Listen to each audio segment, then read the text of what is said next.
Hello, this is Brother El-Amin, and I want to share with you some comments on the current controversy in Richmond, Virginia, as to whether the meals tax in the city should be increased from 6% to 7.5%, with the revenue from the increase being devoted to the deterioration and blight of the physical infrastructure of the Richmond public school system. If you share my comments and agree with what I have done in this commentary, I would appreciate it if you would share it with your social media contacts. And if possibly you have the time, you should think about going to the Richmond City Council meeting tomorrow evening, that this coming Monday, February 12, 2018 at 6 o'clock p.m. to express your views. Otherwise, if you choose to do nothing, business will go on as usual. Now, with all of my podcasts, I try to do two things: give you commentary and hopefully some background facts to help with the commentary. And so I want to talk briefly about what is considered to be a meal that is subject to the meals tax in Richmond. And it is any meal prepared, food or drink offered or held out for sale by a food establishment for the purpose of being consumed by any person to satisfy the appetite, and that is ready for immediate consumption. The tax is therefore attached to any ready-made food, and it even includes food that you purchase from, say, a grocery store. And you know Kroger and all of the other major grocery stores has a prepared food section. If you buy food from that section, the meals tax will apply. And so this is the question that's involved, so let's get to the issue. As I said before, on Monday, February 12, 2018, the Richmond City Council will vote on the proposal and recommendation by Richmond's mayor to increase the food tax, that is the meals tax in Richmond, 1.5%. And the money that will come from that tax will be earmarked for renovating Richmond's crumbling public school infrastructure. Now, as I said before, the meals tax is 6%. And if the city council goes along with Mayor Stoney's suggestion, it will be increased to 7.5%, which is expected to generate approximately $9 million annually. Now, the proponents of this, including Stoney, say that this $9 million will be leveraged, and they will then be able to borrow over the next 5 years $150 million, which will go to Richmond Public Schools. Now, for me, there are two major problems with this proposal, and I have yet to hear them addressed by the proponents and supporters, and I suspect will not be addressed by the City Council during the public hearing before the vote, unless, of course, the City Council members have sense enough to hear this podcast and perhaps try to factor it in and still support the tax. The first reason is that the $150 million, which will be raised for public school infrastructure improvement, will not have any further money from the city appropriated for this project. In other words, the 1.5% or $9 million is going to be it. And such a result would be unconscionable, because the school system in Richmond has not been dealt with and has been shortchanged and neglected for over 20 years. And this neglect started when the public school system became more concentrated with African American students, as white students and their families began moving to the counties to avoid public school integration.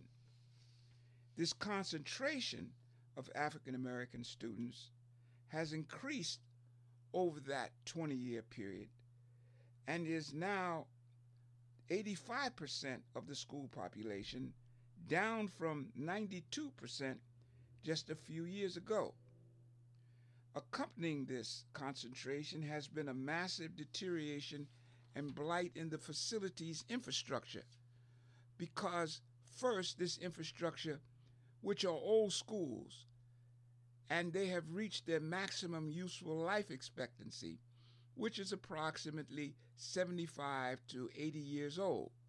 And therefore, the majority of this inventory of schools is in need of either substantial renovation or replacement. And so from this point forward, this aged physical infrastructure will only become worse as time goes on.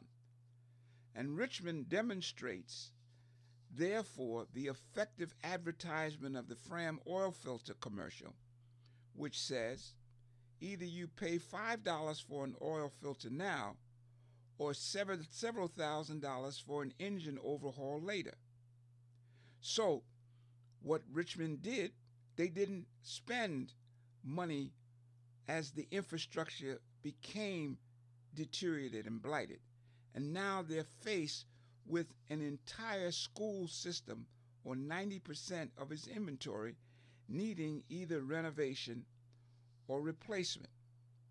Now, this seems to escape those who are fervently in favor of the increase in the meals tax, which is unfortunate because a majority of the city council members who will vote for this proposal have failed to factor in that there will be no additional funds devoted to school infrastructure improvements for the foreseeable future. And therefore, the proposal will be too little and too late to save the fast declining school infrastructure decline. So the problem first is that the amount of money being devoted to the problem, $150 million, will be like trying to use a fig leaf to hide an elephant. This will result in the students who are in Richmond Public Schools being deprived of what their white counterparts in Henrico, Chesterfield, and Hanover are now receiving, which are newer, more modern schools which are equipped with recent technologies such as high-speed internet, whiteboards, and other state-of-the-art technology.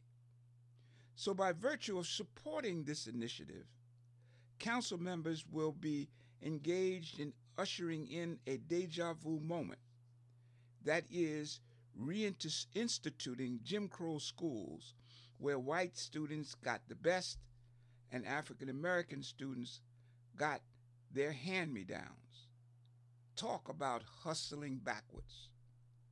So it is clear that there's going to be a significant shortfall even in the $224 million price tag that the Richmond School Board placed on renovations, and the $150 million that is expected to be generated by this 1.5% meals tax increase. So the shortfall, just in terms of what is coming in and what is needed, which the school board has indicated is needing, there is a $74 million shortfall with no discussion of how that amount will be made up.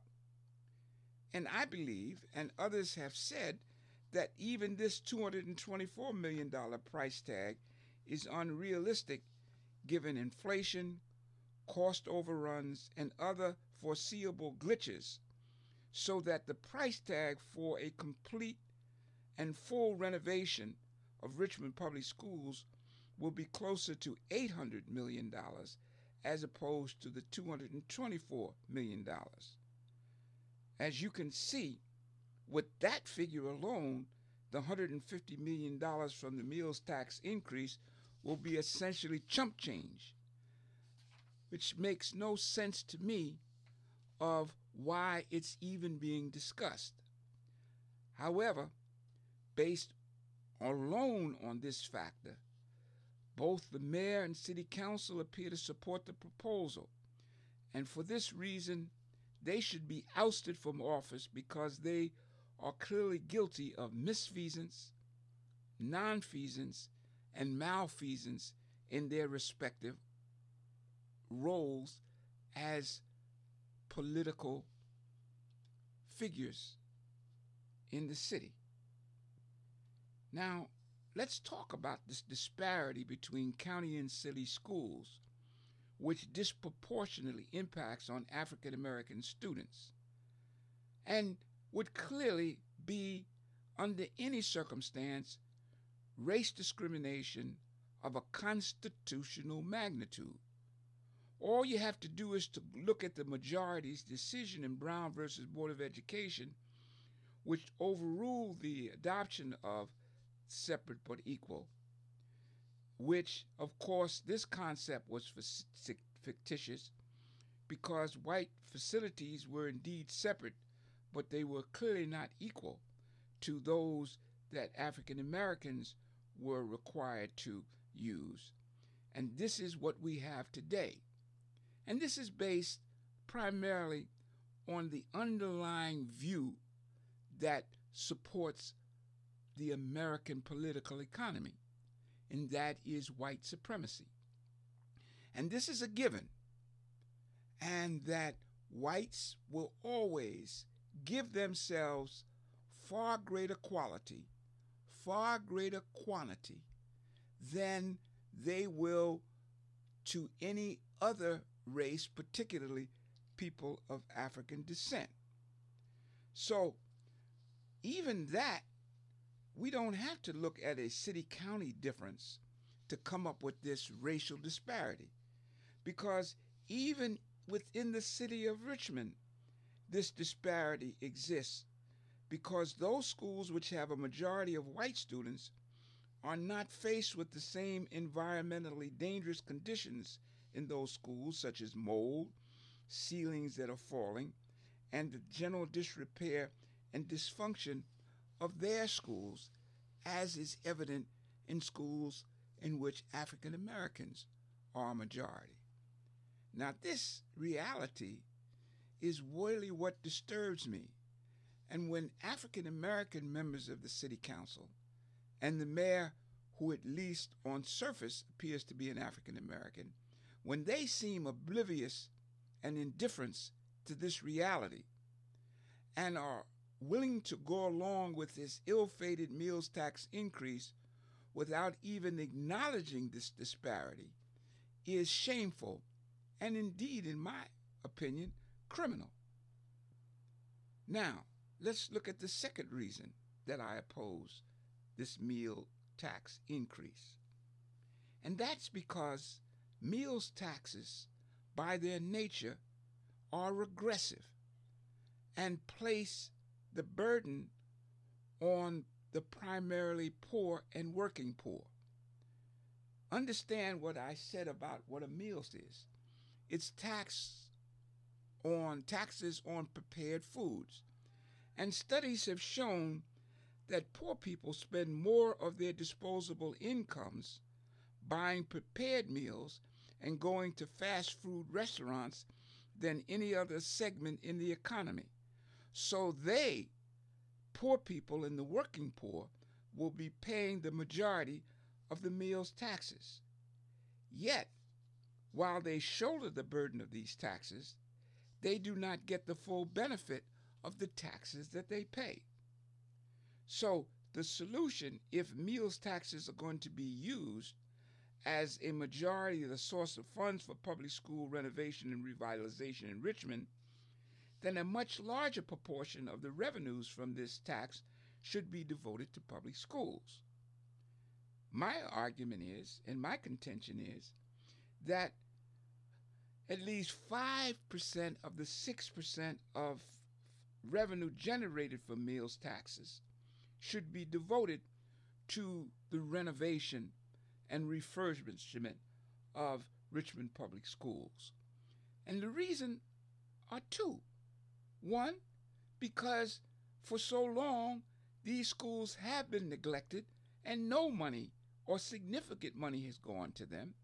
And number two, since the poor and the working poor are the majority in those schools, then the taxes which they pay, the majority of which they pay, should go to the renovation of the schools that our people are located.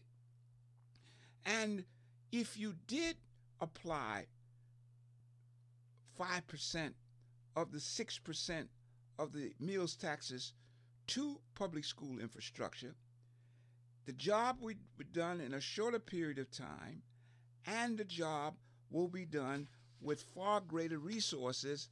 Thus, there won't be the patch-up, but the real effort to either replace or refurbish these schools so that they are at least equal to the infrastructure that white children are going to in Henrico, Chesterfield, and Hanover.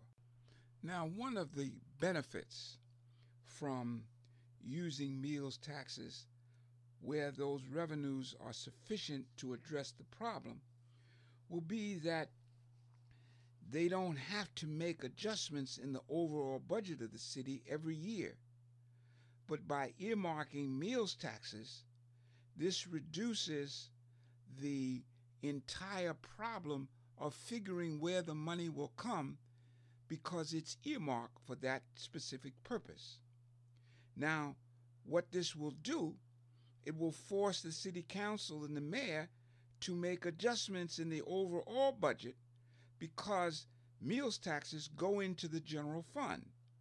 But once you take out those meals taxes for public school renovation, then the city and the mayor will have to look at their overall budget, not counting this money, to be able to either decide to shrink the city's operation, which is badly needed because administrative bloat and overhead has to be done under any circumstances.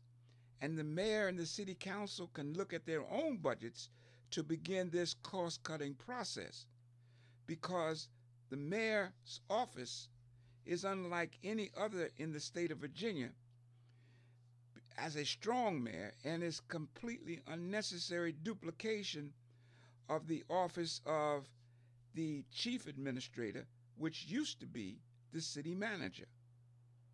Also in this regard, the city council's budget has exploded and is unconscionably large given the little work that city council members have to do. Now, I served on the city council for 5 years under a council manager form of government, and I can state without equivocation that the current job of city council under a strong mayor form of government is a fraction of what it used to be, because virtually all of the constituent services that each council person is responsible for his or her council district has now been shifted to the executive branch under the mayor and the chief administrator. Yet each council member still has a full-time liaison making upwards of $60,000 a year, and who has absolutely nothing to do because the council members have absolutely nothing to do. Also, there has been a marked increase in the number of city council employees to oversee this bloated bureaucracy, which is a waste of taxpayers' money and should be eliminated. And I bet you a bottom dollar, if these positions were eliminated, no one would notice any difference in the level of services which they receive because of the money being diverted, but they will notice the increase in the level of the services because the money being given for these salaries can now be used to fix our roads and our streets and our crumbling infrastructure such as bridges, etc. And that money will be better used to make life in the city better than to make the lives of these council employees, most of whom, by the way, don't live in the city of Richmond, making city dollars and taking them out to the county and spending. So the bottom line here is that if Richmond Public Schools had a predominantly white student enrollment, we would not have the blight, deterioration in environmental issues that the school infrastructure is now facing. And this should be a painful reality to anyone who, in dealing with this, particularly who is an elected official, has to understand violates their sworn duties to look out after the health and welfare of the constituents who live in the city. Unfortunately, the mayor and the city council, by adopting this plan, are simply trying to distance themselves from this ongoing problem with as little political risk as they can. I say this because the fair and efficient way to deal with this blight and to raise the money necessary to fix this problem is through an increase in the property tax, which is a fairer tax than the meals tax because property taxes are based upon the assessed value of the property. Consequently, the higher the assessed value of the property, which is based upon the fair market value of that property, means the higher taxes that that owner pays. This is called a progressive tax, in which one who has more pays more.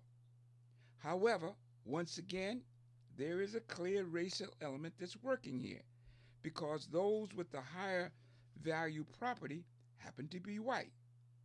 Yet, because the school system is 90% African American, that means that fewer white children are attending public schools, and therefore whites who have higher assessed values don't have any incentive to see that this problem is addressed through property taxes rather than meals taxes. It is because of the low number of whites in Richmond Public Schools that the mayor and the city council recognize that this is the path of least political resistance by funding school improvement initiative by using meals taxes rather than property taxes, because, as I said before, the poor and the working poor are the ones who pay the most in meals taxes. Also, they know that their African American constituencies will give them a whole lot less political grief than if they placed the burden on wealthy property owners. The greatest criticism, however, about this meals tax proposal is that it's being embraced by the mayor and city council for a political expediency and is completely absent a good faith basis. The mayor and city council know that Richmond Public School deterioration and blight are a huge political problem, and they must do something about it. But in doing that, they know they have to do very little about it because of the race composition of the school system.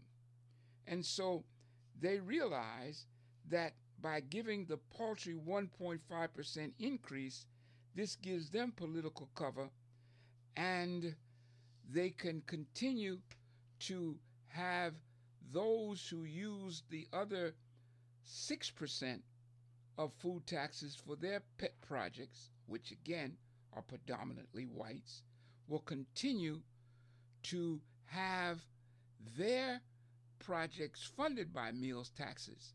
However, if they use the 1.5% increase, then those who have their projects funded under the 6% will have no pushback and will have no issue because they're not receiving the 1.5% increase, and therefore they get their 6% and they're happy. So we have to then recognize that this is not a solution that has good faith or that makes good economic or political sense. What it will give the current political office holders, the mayor and the city council, is some cover for the remainder of their current political terms.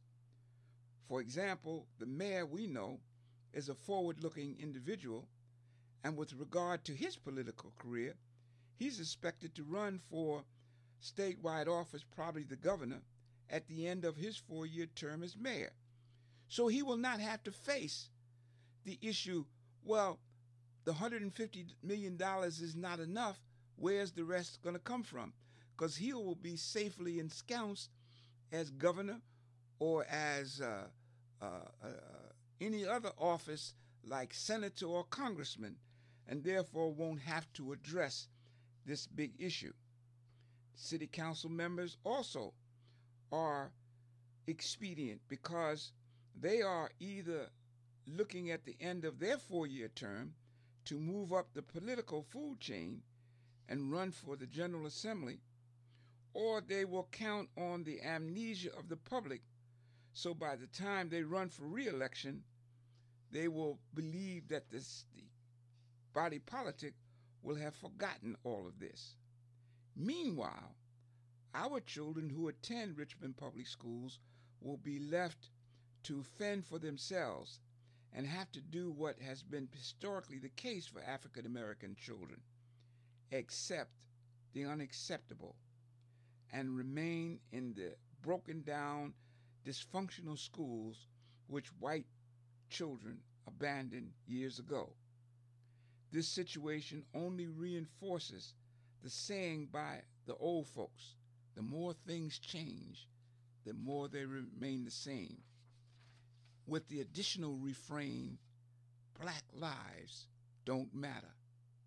Although I wish this was not true, this will be followed by the silence of the African American community, who will once again stand back and accept disrespect and dehumanization.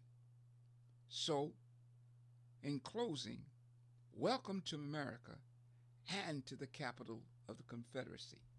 Peace.